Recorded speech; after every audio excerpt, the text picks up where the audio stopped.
Hello guys, welcome back to your own channel trading with Tarun. मेरा नाम तरुण, आपका दोस्त। लेके आया हूँ आज की video Nifty and bank Nifty post market analysis और लेवल कल के लिए। ये वीडियो होने वाली है बहुत ही इंटरेस्टिंग, जिसके अंदर हम बात करने वाले हैं कि कल हमने जो लेवल दिए थे वो किस हिसाब से काम किए, क्या सेटअप आज बना, मार्केट कैसी रही, कौन से स्टॉक्स ने अच्छा मोमेंटम दिया और कल आप कौन से लेवल के काम करके पैसा बना सकते हैं। सो गाइस, इस वीडियो को एंड तक जरूर देखेगा और अगर आप हमारे चैनल पर नए हैं तो सब्सक्राइब करना ना भूलिएगा। हिट दैट बेल आइकन ताकि आपको आने वाली सभी वीडियोस टाइम पर मिलती रहें और वीडियो आप लाइक कर ही देते हैं। तो चलिए बिना किसी टाइम को वेस्ट किए शुरुआत करते हैं आज के एनालिसिस की। आपकी स्क्रीन के ऊपर ये चार्ट है गाइस, बैंक निफ्टी के डेली चार्ट का। और आप देख सकते हैं आज जो कैंडल फॉर्मेशन हुई है उसने एक और ब्रेकआउट दे दिया। जो डबल टॉप बना था इसका ब्रेकआउट देते हुए मार्केट ऊपर की तरफ गई। ऊपर से इसको एक रिजेक्शन जरूर मिला, लेकिन ऊपर की तरफ डेफिनेटली जाती हुई दिखाई दी। छोटे लेवल की अगर हम बात करते हैं तो मैं आपको 5 मिनट के चार्ट के ऊपर ले जाना चाहूँगा। 5 मिनट्स का चार्ट आपकी स्क्रीन पर ये रहा। मार्केट एक गैप अप के साथ में ओपन हुई और ऊपर जाने के बाद पूरा दिन एक साइडवेज में चली गई। मैंने अपने टेलीग्राम चैनल के अंदर आपको जो लेवल्स दिए थे वो खूबसूरत तरीके से काम किए गए। मैंने आपको साफ साफ बताया था, ठीक है, मैंने आपको साफ साफ बताया था कि ये एक सिमेट्रिकल ट्रायंगल बन रहा है और इसका अगर ब्रेकआउट होता है मार्केट आपको 38,329 तक के लेवल दिखा सकती है। मार्केट ने एक गैप अप दिया और गैप अप देने के बाद ऊपर की तरफ निकली। हमारा फर्स्ट लेवल इसने तोड़ा फर्स्ट 5 मिनट की कैंडल के बाद, और जब फर्स्ट 5 मिनट का हाई टूटा तो ये वाला लाजमी था कि टारगेट आएगा। मार्केट ने एग्जैक्टली अगर आप देखेंगे तो 38,329 के आसपास ही अपना रेजिस्टेंस लिया और वहां से मार्केट नीचे गया। और ये लेवल मैंने अपने टेलीग्राम चैनल के ऊपर अपडेट कर दिया था गाइस सुबह ही। मैं आपको दिखाना चाहूँगा। साथ के साथ ये सारे प्रॉफिट हैं जो हमारे ट्रेड्स के अंदर बने, बट सुबह ही आपको ये देखेंगे तो बैंक निफ्टी लेवल्स में मैं आपको दे चुका था मार्केट खुलने से पहले।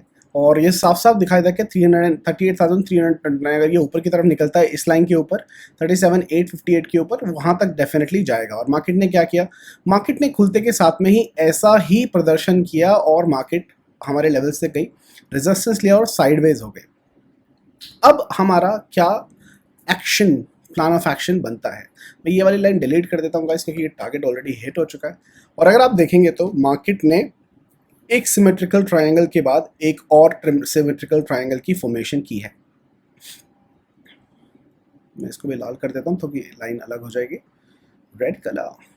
ओके, आई होप आपका दिन जो था आज प्रॉफिटेबल रहा और आपने भी काफ़ी पैसा बनाया होगा। अपने लेवल्स अगर फॉलो किए होंगे तो डेफिनेटली आपका भी पैसा बना होगा। तो ये एक सिमेट्रिकल ट्रायंगल गाइस और बना है, और इस सिमेट्रिकल ट्रायंगल को आप कैसे ट्रेड कर सकते हैं उसके बारे में चलिए देख लेते हैं। सिमेट्रिकल ट्रायंगल गाइस दोनों तरीके से ब्रेक आउट या ब्रेक डाउन दे सकता है। कितना टारगेट बनता है ये इसका टारगेट बनता है, ये बनता है ऊपर की तरफ भी और नीचे की तरफ भी। सो अगर सिमेट्रिकल ट्रायंगल ब्रेक आउट होता है, जहां से भी ये ब्रेकआउट होगा वहां तक का टारगेट आप लेके चल सकते हैं। तो ये टारगेट क्या आ रहा है, अगर मान लीजिए यहाँ से ब्रेकआउट होता है तो इसका जो टारगेट निकल के आ रहा है वो आ रहा है 38,500 के आसपास तक का। ठीक है, जहाँ से भी अगर यहाँ से टूटा तो ये लाइन इसके ऊपर रखनी है, यहाँ से जहाँ से भी ये ब्रेकआउट देगा इस ट्रेंड लाइन का। सो मैं एग्जैक्ट नंबर नहीं बता सकता हूँ आपको कि कौन सा नंबर होगा। अगर हम कोशिश करें तो एक सेफ बाइंग करने के लिए आप एक लाइन खींच सकते हैं या फिर ट्रेंड लाइन, और वो हमारा बाइंग पॉइंट होगा। और 38,225 है, लेकिन मैं आपको बोलूँगा इस 250 का एक लेवल है जो बहुत ही रेजिस्टेंस से भरा हुआ लेवल है। आप 250 रुपये के ऊपर बाय कर सकते हैं। 38,255 कैंडल आपको जैसे ही पहुंचती है आप बाय कर सकते हैं 38,530 के लिए या 500 के लिए, मोटा मोटा अगर आप लेके चलें 250 पॉइंट की कॉल बनती है गाइस बैंक निफ्टी के अंदर कल के लिए आपका। अगर मार्केट 38,255 के ऊपर कैंडल क्लोज हो जाती है, 5 मिनट की एक कैंडल, सिर्फ एक कैंडल 5 मिनट की अगर 38,255 के ऊपर क्लोज हो जाती है, you can certainly go ahead and by 38,300, 38,200 का सीई और 38,500 आपका इमीडिएट टारगेट बनता है। लेकिन अगर मार्केट इसको ब्रेक डाउन देती है नीचे की तरफ तो गाइस याद रखिएगा 38,110 के नीचे ये लेवल लेके चलिए। 38,109 है तो 38,100 मान लीजिए। 38,100 के नीचे आपका जो इमीडिएट टारगेट होगा वो होगा 37,870। 870, ये भी आपको 200-250 पॉइंट। तो जहां पर भी आपको मोमेंटम मिलेगा, ये जो रेंज बनी है आज, ये जो आज रेंज बनी है, इस रेंज के ब्रेकआउट के बाद आपको कहीं पर भी मोमेंटम मिले, चाहे वो ऊपर की तरफ मिले या नीचे की तरफ मिले, आपको कम से कम 200 से 250 पॉइंट का टारगेट मिलेगा ऊपर की तरफ या नीचे की तरफ। साथ साथ ये गैप आपको दिखाई दे रहा है, चार्ट के अंदर जो गैप है वो जरूर भरे जाएंगे। ठीक है, चार्ट के अंदर जो गैप है वो जरूर भरे जाएंगे, मैं आपको अभी भी बता रहा हूँ, सतर्क कर रहा हूँ। ठीक है ना गाइस, मेरी जो निफ्टी की वीडियो मैंने डाली थी जिसके अंदर मैंने बोला था निफ्टी 16,000 से नीचे, मुझे काफ़ी लोगों के मैसेज आ रहे हैं क्या करूं, अभी भी लोग घबराए हुए हैं कि उन्होंने और ये भी बोल रहे हैं कि क्या हम अभी से बेरिश हो जाएं या ना हो, और किस तरीके से सिचुएशन को फॉलो करें।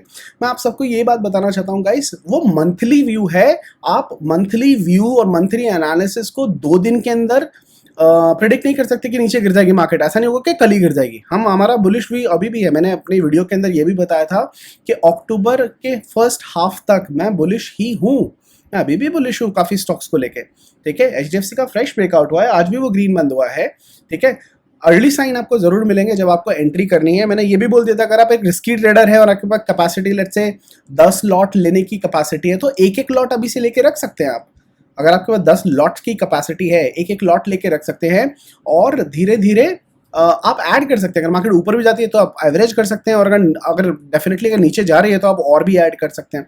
17,050 का जो लेवल है वो हमारे लिए कंफर्मेशन का काम करेगा। 17,050 के पास नीचे जब मार्केट गिरती है, मोटा मोटा 17,000 के नीचे जब गिरती है, तो 1000 पॉइंट आपके डेफिनेटली वहां से बनते हैं, आप वहां से कैच कर सकते हैं डेफिनेटली। चाहे आप 16,000 की पी ले लें, चाहे 17,000 की पी ले लें, सब चलता है। अगर आप ये देखेंगे इस मैंने यहाँ पे लिया है 17,000, मैंने कुछ ऐड किया है और हुआ भी है। यहाँ देखेंगे तो 17,000 21 अक्टूबर की 17,000 की पी ली मैंने, ट्रेड लिए है। 21 नवंबर एक्सपायरी की मैंने ट्रेड्स ली है, एक एक दो लॉट मैंने ये लिए हैं, और एनालिसिस सीम्स लाइक वर्किंग। ये बहुत छोटा प्रॉफिट है लेकिन ठीक है, मैं I am expecting a good return from the investment that I am doing. और अगर मार्केट ऊपर भी जाती है तो मुझे कोई प्रॉब्लम नहीं है। क्यों? क्योंकि मेरे पास कैपेसिटी ऊपर की है और मैं डेफिनेटली और लॉट्स ऐड करूंगा मार्केट ऊपर जाती है, क्योंकि मेरा अल्टीमेट टारगेट 18,200 और 39,000 है। मुझे लगता है कि मार्केट एक बड़ी करेक्शन लेने से पहले इस नंबर को छूनी चाहिए, और ये सब प्रोबेबिलिटी है।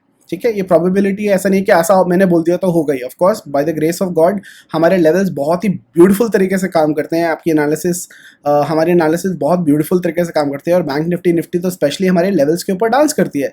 लेकिन इसका मतलब ये नहीं है कि मैं घमंड पाल लूँ कि बॉस मैंने बोल दिया तो होगा। मैं ऐसा कभी नहीं बोलता हूँ। I want to be humble. मैं मार्केट का स्टूडेंट हूँ, सीख रहा हूँ, और अपनी एनालिसिस मैं उसी तरीके से रखना चाहता हूँ। मैं ऐसा कभी नहीं बोलूँगा तो देखा मैंने ऐसा बोला और ऐसा हो गया, नहीं। हमने एनालाइज किया, मार्केट ने हमारे एनालिसिस के लेवल्स का रिस्पेक्ट किया। We are very grateful to the market के हमारे लेवल्स के ऊपर उन्होंने डांस किया। I will be very humble. ठीक है, हमें कोई ईगो नहीं है इस बात की, और ना मुझे है ना किसी और को होनी चाहिए। ठीक है, जिस दिन किसी को ईगो हो गई कि उसका कहा सच हो रहा, उसकी जबान पे काला तिल है, मतलब वो तो पता नहीं क्या बन जाएगा। तो let's not go there. Market जिस तरीके से प्राइस एक्शन दिखाएगी हम उस तरीके से काम करेंगे। बुलिश प्राइस एक्शन आएगा, हम बुलिश की मोमेंटम को कैच करेंगे। बेरिश बनेगा तो हम बेरिश की मोमेंटम को कैच करेंगे। ठीक है, ये बैंक निफ्टी के लेवल्स मैं आपको ऑलरेडी दे चुका हूँ, इसको आप फॉलो करेंगे। निफ्टी की बात कर लेते हैं जल्दी से। ठीक है, छोटा सा वीडियो रखेंगे हम, निफ्टी 50 की बात कर लेते हैं।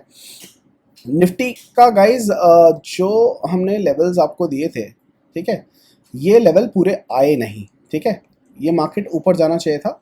इसने भी सिमेट्रिकल ट्रायंगल का ब्रेकआउट, ओके ये लाइंस में कुछ गड़बड़ लग रही है मुझे, शायद टाइम फ्रेम की वजह से। देखिए, इसने भी इसका ब्रेकआउट दिया, लेकिन निफ्टी का टारगेट पूरा आया नहीं। इसने सिर्फ यहाँ तक टारगेट दिया और उसके बाद इसका टारगेट पूरा नहीं आया, और इनफैक्ट स्टॉप लॉस अगर आपने रखा होगा तो वो भी हिट हो गया यहाँ पे। Why? Because Nifty is way weaker than bank Nifty in comparison, अगर आप देखें तो। लेकिन आपको ये याद रखना है, जो ग्रीन कलर का बॉक्स मैंने बना के रखा है, ये बहुत बड़ा योद्धा है। निफ्टी इसके नीचे वीक होगी, इसके ऊपर हमेशा पॉजिटिव रहेगी। इसने गैप बनाया था, गैप फिल कर दिया। यहाँ पर भी गैप है जो बना हुआ है अभी तक, ये वाला।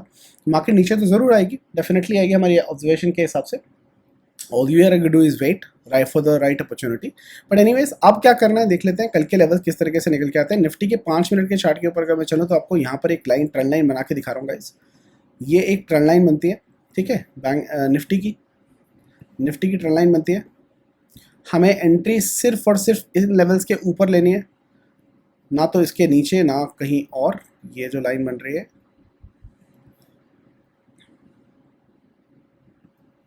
ठीक है, ये लाइन बनती है, ये लाइन बनती है 17,873, 17,873 के ऊपर आप बाई कर सकते हो निफ्टी को। अगर आपको बाई करना है तो आपका पहला टारगेट होगा 17,892, 17,922, उसके बाद 17,953 आपका टारगेट रहेगा। उसको आप कर सकते हो, लेवल्स एज इट इज रहेंगे। उसके ऊपर के लेवल 18,000 का हमारा टारगेट रहेगा, ठीक है। एक ये टारगेट भी रहेगा 18,976, और ये ऊपर के लेवल रहेंगे जो मैं अपने टेलीग्राम चैनल पे पोस्ट कर दूंगा, आप वहाँ से ले सकते हैं। अगर नोट करना चाहते हैं तो वीडियो से भी नोट कर सकते हैं। अगर आपको निफ्टी को शॉर्ट करना है सो आपके लिए ये लेवल बनता है गाइस, ये वाला लेवल है 17,816, और आपका मोटा टारगेट रहेगा 17,782। इसके अंदर बुक कर लेना 100%, कुछ भी हो, ठीक है। यहाँ पर बुक कर लेना, इस जोन के अंदर कभी भी ट्रेड मत रखना कि यहाँ पर कभी भी जंप मिल सकती है, कोई भी बुलिश कैंडल मिले, मार्केट ऊपर की तरफ बड़ी स्पीड से जा सकती है, रिवर्सल अच्छा मिल सकता है। तो इस लेवल पर कॉशियस रहिएगा, खतरे का लेवल है शॉर्ट करने वालों के लिए, और ये संजीवनी बूटी है बाई करने वालों के लिए। ये लेवल बहुत स्ट्रांग है, लेकिन ये लेवल जिस तरीके का सपोर्ट दे रहा है उस तरीके की रेजिस्टेंस भी देगा। मार्केट अगर इस लेवल को तोड़ के नीचे आ जाती है तो उसके बाद उसके ऊपर जाना बहुत मुश्किल हो जाएगा और एक लंबा फॉल आपको नीचे की तरफ दिखाई देगा। सो वॉच आउट कीजिएगा, अगर 17,757 के नीचे मार्केट निकलती है तो बहुत बड़ा फॉल हमें देखने को मिल सकता है, ठीक है। ये निफ्टी के आपके लेवल रह गए। कुछ स्टॉक्स की बात कर लेते हैं गाइस जो हमारे लिस्ट में है ऑलरेडी। अगर मैं यहाँ पर देखूँ तो गाइज ये है HDFC बैंक का चार्ट, और HDFC बैंक एक फ्लैग टाइप का पैटर्न बना रहा है। मैं 15 मिनट के चार्ट के ऊपर आ जाता हूँ। फ्लैग टाइप का पैटर्न बनाया है उसने, एकदम कंसिस्टेंट हो गया है। ब्रेकआउट के बाद अगर आप देखेंगे तो कंसिस्टेंट हो गया है। मार्केट जैसे ही इस लेवल के ऊपर निकलती है, 1631 का लेवल है, इसके ऊपर जैसे निकलती है आपको मार्केट जो है 1650 1660 के टारगेट दिखा सकती है कल के लिए। तो वॉच आउट रखिए, वॉच लिस्ट में बना के रखिएगा HDFC बैंक को। अगर ये 1632 के आसपास निकलता है, 31-32 के ऊपर निकलता है, और 5 मिनट की कोई भी कैंडल क्लोज होती है इस लेवल के ऊपर, 5 मिनट की कोई भी कैंडल क्लोज होती है इस लेवल के ऊपर, सो आप सर्टनली बाय कर सकते हैं बैंक निफ्टी HDFC बैंक को, ठीक है। 1631 1632 के ऊपर टारगेट रहेगा 1650 के आसपास का, ठीक है। कोटक बैंक की बात करूँगा, स्ट्रेंथ बहुत है, लेकिन लास्ट क्लोजिंग में एक बड़ी वीकनेस देखने को मिली है। सो यहाँ फिलहाल हम इसको नहीं यूज़ करेंगे और ट्रेड करेंगे। क्यों गाइस, उसके बाद उसका भी एक रीज़न है आपको जो दिखाना चाहता हूँ। यहाँ से एक ट्रेंड लाइन बन रही है, ये देखिए, ठीक है। ये ट्रेंड लाइन बन रही है, जब तक ये ट्रेंड लाइन बनी हुई है, ठीक है। इसके नीचे आपको दिखाई देंगे शोल्डर, हेड और शोल्डर, एक हेड एंड शोल्डर का पैटर्न बन रहा है। इसके नीचे एक बेरिशनेस आ सकती है और कोटक बैंक 2010-2000 के लेवल तक गिर सकता है, ठीक है। सो अभी जब तक ये इस ट्रेंड लाइन के ऊपर बना हुआ है, पावरफुल है, लेकिन इसके नीचे ब्रेकडाउन दे देगा तो कमज़ोर हो जाएगा। यहाँ पर देखिए रिजेक्शन जरूर मिली लास्ट कैंडल के अंदर, सो इसका ध्यान बना के रखिएगा। एक्सिस बैंक की बात करूँगा, इस एक्सिस बैंक छोड़ दीजिए, बहुत स्ट्रेंथ नहीं आ पा रही है, नीचे के लेवल्स पर टिक गया है। जब तक ये कंसोलिडेशन करके ये 799 800 के लेवल के ऊपर नहीं आता, मोमेंटम नहीं दिखाएगा। इंडसइंड बैंक बहुत अच्छे तरीके से चल रहा था, लेकिन जो शार्प में कहीं इसको प्रॉफिट बुकिंग बोलेंगे या आप क्या बोल सकते हैं, क्योंकि मार्केट बहुत ही बुरी तरीके से गिरी और मार्केट नीचे की तरफ आई है, धीरे धीरे ऊपर जा रहा था, लेकिन ये इसने एकदम से ब्रेकडाउन दिया एक एम पैटर्न बना के। इसका टारगेट यहाँ से पूरा हो चुका है, और अगर मैं 15 मिनट के चार्ट पे आऊँ और EMAs लगाने की कोशिश करूं, देखूं शायद, हाँ, इसने 50 डेज की EMA को तोड़ दिया है, ठीक है। अब ये यहाँ तक गिर सकती है, 1130 तक इंडसइंड बैंक गिर सकता है, और यहाँ से एक बार बाउंस लेके ऊपर की तरफ दोबारा निकल सकता है, लेकिन इसने नीचे के लेवल ऑलरेडी खोल दिए हैं, तो उसका हमें वॉच आउट रखना पड़ेगा। ICICI बैंक की बात करें, बैंक निफ्टी की कॉमर्स में one of the strongest consolidation it has done, strength बना के रखी है। और सबसे इंपॉर्टेंट जो गाइस चीज़ है, ये वाला जो लेवल है, इस 730 का लेवल इसने सस्टेन किया है, इसका ब्रेकआउट दिया था, वापस आके भी 730 के ऊपर ही इसने क्लोजिंग दी है, जो कि एक बहुत अच्छा साइन है। और मार्केट जैसे ही और थोड़ा ऊपर निकलती है इस लाइन के ऊपर, 732 के ऊपर, आपको एक अच्छा ICICI के अंदर मोमेंटम बनता हुआ दिखाई देगा, और आपको 20 से 25 पॉइंट का मोमेंटम ICICI बैंक के अंदर आता दिखाई देगा, क्योंकि ICICI बैंक काफ़ी टाइम से इन लेवल्स को होल्ड कर रहा है। बाकी के टारगेट मैं आपको डेफिनेटली दूंगा। सरप्राइजिंगली आज AUB बैंक ने अपना खाता खोला और मार्केट निकली। मैंने अपने ग्रुप मेंबर्स के साथ में ये शेयर भी किया था गाइज। एक नीचे की तरफ से निकला था, इसने फ्लैग का ब्रेकआउट दिया। 15 मिनट के चार्ट के ऊपर आपको दिखाना चाहूँगा, ये एक फ्लैग बना था, ठीक है। थोड़ा सा 5 मिनट पर आ जाते हैं और क्लियर दिखाई देगा। ये एक फ्लैग बना था, ये देखिए ये एक फ्लैग बना था, इसका ब्रेकआउट हुआ, यहाँ से इसका ब्रेकआउट हुआ, ये मैंने ब्रेकआउट के लिए लाइन खींचे थे, यहाँ से इसका ब्रेकआउट हुआ, इसका टारगेट था 1134, ठीक है 1134। ये मैंने टारगेट क्यों दिया, एक तो इसका फ्लैग का टारगेट था, साथ में एक मल्टीपल कंफर्मेशन के साथ में अगर मैं यहाँ पर चलूँ तो आपको दिख रहा होगा, देखिए 50 डेज की EMA इसने नीचे से तोड़ी थी, तो उसका टारगेट ऑलरेडी 200 EMA बनता है, ठीक है। ये कैसे बनता है गाइस, ये एक स्ट्रैटेजी के ऊपर बेस्ड है जिसका नाम है रोलर कोस्टर स्ट्रैटेजी। अगर आपने रोलर कोस्टर स्ट्रैटेजी की वीडियो नहीं देखी है, जो कि एक बहुत ही हाईली पेड स्ट्रैटेजी है, जो मैंने अपनी यूट्यूब फैमिली, इंस्टाग्राम फैमिली और टेलीग्राम मेंबर्स के लिए फ्री ऑफ कॉस्ट यूट्यूब के ऊपर पोस्ट की है, जो आप अभी जाके देख सकते हैं। लिंक उस स्ट्रैटेजी का डिस्क्रिप्शन के अंदर मैं दे दूंगा, आप वहां से जाके वो स्ट्रैटेजी को देख सकते हैं और आपको ये चीज़ क्लियर हो जाएगी। तो इसका टारगेट था 1134 का, जो क्लियर हो चुका है।